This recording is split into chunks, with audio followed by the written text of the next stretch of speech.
ETF index mutual funds నేర్చుకుని stock మార్కెట్లో రాణించాలనుకుంటున్నారా? వెంటనే ఈ నెంబర్కి కాల్ చేయండి. నమస్తే సార్. నమస్తే. సార్ మనం చాలా వీడియోలో మీరు చెప్పారు రిటైర్మెంట్ ప్లాన్ అనేది మస్ట్గా ఉండాలి అని చెప్పేసి. చాలామంది ఏంటంటే నెగ్లెక్ట్ చేస్తూ ఉంటారు. రిటైర్మెంట్ తర్వాత ఎక్కడ ఇన్వెస్ట్మెంట్ చేయాలి, ఎఫ్డీలో చేయాలా, ఇంకెందులో చేయాలని ఆలోచిస్తుంటారు.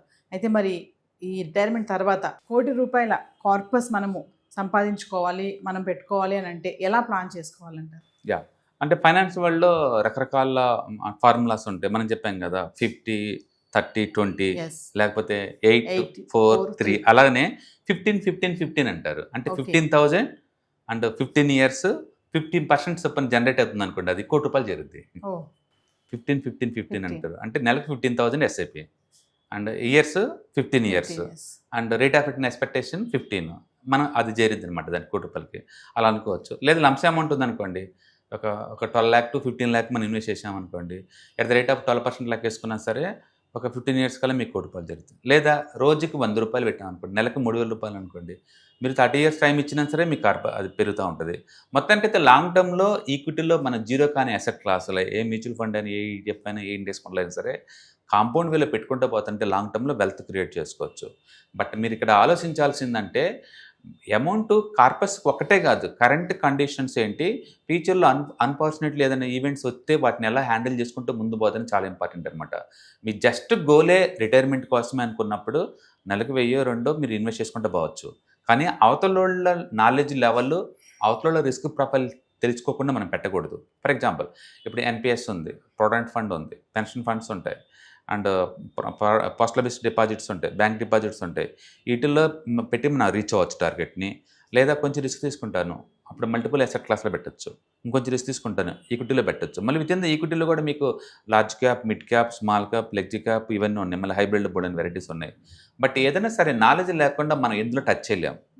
ఎగ్జాంపుల్ ఇప్పుడు మంచి మ్యూచువల్ ఫండ్స్ 2-3 ఇచ్చామనుకోండి, రేపొద్దున మార్కెట్ 2 సంవత్సరాల సైడ్ వేలో ఉంటుంది. అలాంటి సైడ్ వే మార్కెట్లు వచ్చినాయి అనుకోండి, వాళ్ళకి దాని మీద నమ్మకం పోద్ది, నా మనీ గ్రో అవ్వట్లేదు కదా అనుకుంటారు. ఎందుకంటే వాళ్ళు డెట్ ఫండ్స్తో కంపేర్ చేసుకుంటారు.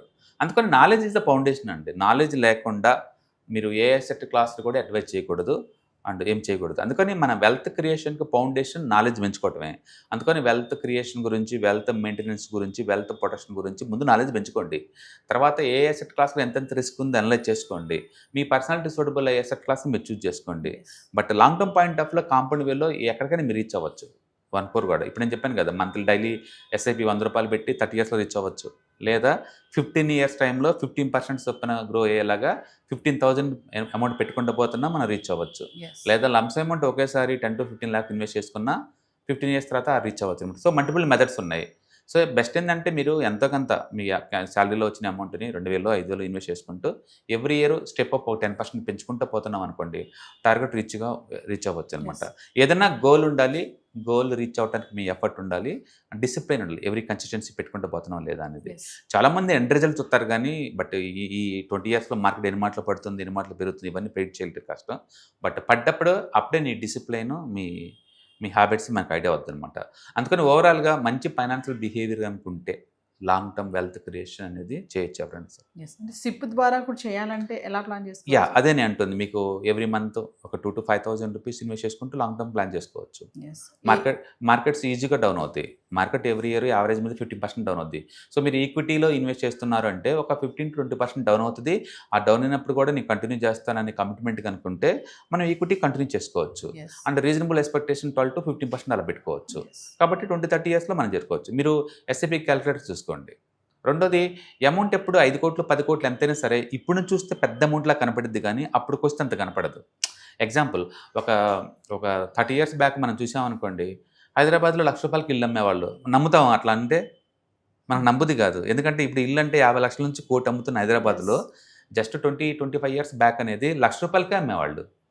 అంటే మీరు చూశారు వీళ్ళు ఏముంటాయి, ఎవరి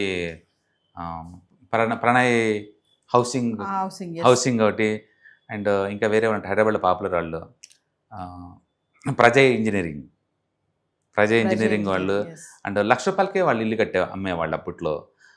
అప్పుడు 1,00,000 అంటే చాలా ఎక్కువ అనిపించేది ఆ టైంలో. బట్ ఇప్పుడు 25 years తర్వాత ఇప్పుడు చూసుకున్నాం అనుకోండి, అదే అలాంటి ఇల్లు ఇప్పుడు 50 లక్షలు అమ్ముతున్నారు కదా. అప్పట్లో శాలరీ 1000 రూపాయలు, కాలేజీ నుంచి బయటకు వచ్చిన 1000 రూపాయలు. ఇప్పుడు స్టార్టింగ్ శాలరీ 25,000 చేశారు కదా.